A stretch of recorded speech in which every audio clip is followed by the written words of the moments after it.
그분의 성품과 본성을 가지시고 정말로 완벽한 거룩과 아름다움을 통해서 지혜와 명철, 사랑, 자비 이런 것을 가지시고 우리에게 다가오시는 분이 하나님이시죠. 그래서 우리가 육신의 부모를 의 사랑과 또 이렇게 좀 찌그러진 사랑을 받았을지라도 하나님께서 주시는 그 온전하신 사랑, 그것에 따라서 우리 마음이 무엇을 원하는지에 따라서 원하는 것에 따라서 축복, 은혜, 은사, 필요로 하는 어떤 것들을 베풀어 주신다는 거예요. 이런 많은 베푸심들이 얼마나 더 많이 주시겠느냐. 이거보다 더 먼저 주시는 것이 하나님이 선하신 성품, 그 성품에서 우러나오는 베푸심, 원하는 것을 주시는 베푸심, 이것이 얼마나 많이 주시겠느냐, 이 말씀 속에 다 포함되어 있어요. 근데 우리는 때때로 받아들이기 어려운 것 중에 하나가 하나님께서 의로운 자와 그렇지 않은 모두를 축복하신다는 사실이에요. 우리가 볼 때 의롭지 않은 자를 하나님은 축복을 하세요. 믿는 자들에게 놀라운 통찰력을 주시고, 그래서 여러 가지 확증을 주시고, 그래서 우리에게 더 많은 은혜와 축복을 주시는 것을 본다는 것, 그것은 기쁜 일이잖아요. 그런데 우리가 볼 때 믿지도 않고 선하지도 않아 보이는 의롭지 않은 자들에게도 하나님이 가지신 축복과 은혜들을 주시는데 그 이유가 뭐일까요? 그분은 하나님의 선하신 증거를 주시는 거예요. 그들에게서나 그들의 후손에게서 하나님을 따르는 기회를 주시고 있으신 거예요. 근데 요즘 우리 믿음의 자녀들에게서는 받아들이기가 좀 어렵죠. 너무 이상해. 이렇게 볼 수 있죠. 우리는 그래서 이제 테레사 수녀같이 본을 보이지 않으면 이제 비판하기도 하고 거절하려고 해요. 한 번은 테레사 수녀가 이런 말을 했대요. 인도의 그 고아들을 키우는 그 집에 헌금도 엄청 많이 하고 착하기도 엄청 잘하고 믿음도 좋은 어떤 집이 있었는데 그 집의 자녀가 사고로 죽었어요. 그래서 테레사 수녀가 마음이 아주 힘들었어요. 그래서 하나님께 임재 중에 하나님께 여쭈었대요. 하나님, 어째서 저런 일을 행하셨습니까? 그러니까 하나님께서 나는 내가 사랑하는 자들에게도 보통 사람과 똑같은 것들을 주는 자이다. 이렇게 말씀을 하셨대요. 그래서 테레사 수녀가 이렇게 말했답니다. 하나님께서 왜 친구들이 그렇게 적은지 알 것 같아요. 이렇게. 하나님을 좋아하는 사람들이 많지 않다는 것에 대해서 내가 이해합니다. 이렇게. 근데 믿지 않는 자에게 기름 부어주기도 하세요. 놀라운 일이죠. 산상수훈에서 예수님이 말씀하셨어요. 나는 너희에게 이르노니 너희 원수를 사랑하며 너희를 박해하는 자를 위하여 기도하라. 이같이 한즉 하늘에 계신 너희 아버지의 아들이 되리니 이는 하나님이 그 해를 악인과 선인에게 비추시며 비를 의로운 자와 불의한 자에게 내려주심과 같다. 하나님은 모두에게, 인류 모두에게 은혜와 축복을 베풀어 주시기를 원하세요. 세상을 이처럼 사랑하사 라는 말씀이시죠. 그래서 놀라운 하나님의 자녀가 진정된 것을 보이려면 불신자들도 사랑해야 해요.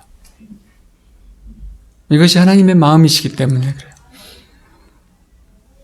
하나님 나라가 역사하는 방법을 이해하는데도 중요한 부분이기도 해요.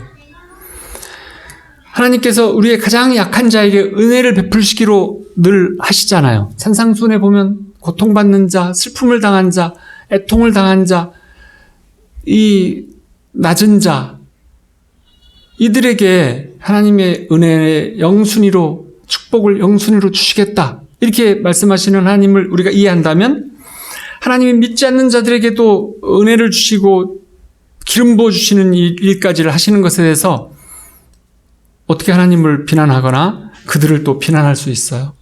그럴 수가 없죠. 그래서 그 선하신 하나님의 가장 좋은 자비의 방법이 뭐냐면 모든 사람의 마음에 뭔가 이렇게 은혜와 사랑과 불쌍히 여기심을 주셔가지고 그 마음에 뭔가가 하나님에 대한 사랑이 남도록 해주신다는 거예요. 누가 됐든지 간에 그걸 기뻐하시는 분이시라는 거예요. 그래서 우리는 그분이 축복하시는 것을 축복해야만 맞습니다. 그래서 우리가 막 특별한 사람들이 특별한 어떤 인생 간증들을 경험을 해서 인생이 바뀐 거에 대해서 재밌어 하잖아요. 재밌는 일이죠. 근데 그런 걸 잘 들어보면, 우리 믿는 자들이 들어보면 은혜를 얻기 전에 하나님이 그 마음에 흔적을 남기셨다고 하는 것을 알 수가 있게 돼요. 하나님의 은혜와 축복과 불쌍히 여기심을 통해서 저들에게 하나님을 추구하는 뭔가 갈망을 심어 놓으셨구나. 이거를 알게 되는 거지. 하나님이 선하심을 온 세상에 드러내 주시는 것이에요. 그래서 이 세상에 가장 옳은 것, 모든 선한 것, 그것은 하나님에게로부터 나온다라는 것을 알게 해주시는 거예요. 그래서 우리들에게도 우리의 삶의 속도를 좀 바꾸더라도 우리 안에서 말씀하시는 그분에게 그분이 말씀하시는 모든 것들을 네 하고 아멘 하고 순종할 수 있는 마음을 쓴다면 하나님은 영원하고 즐거운 그분의 뜻 가운데로 우리를 불러서 쓰신다는 거예요. 그래서 우리가 상상할 수 있는 가장 위대한 자유함, 그 안으로 불러들여서 소통하고 다스려 주시고 함께 해주시고 뜻을 이루어 주신다는 거예요. 그런데 하나님은 하나님이시기 때문에 항상 그분 뜻대로 행하세요. 하나님은 우리에게 자신을 몇 번이고 내어주실 수 있지만 우리에게 복종하지는 않으세요. 그리고 또 한 가지는 우리에게 어떠한 설명도 해주시지 않으세요. 왜 그런 일을 했다? 이 말씀을 안 하세요. 그분의 선하심이 우리를 지배하거나 우리를 심판하는 위치에 두지도 않는다는 뜻이에요. 그래서 하나님의 선하심이 모든 신학의 기초가 되어야지 맞아요.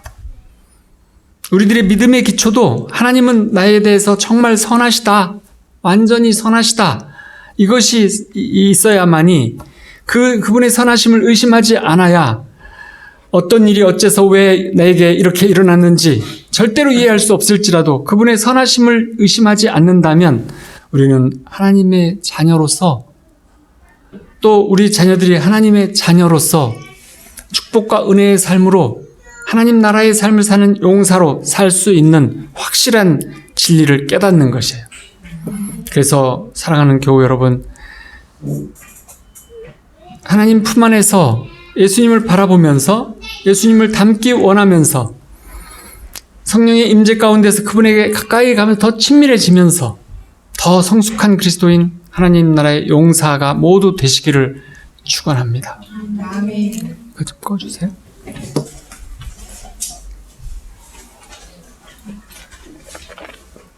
함께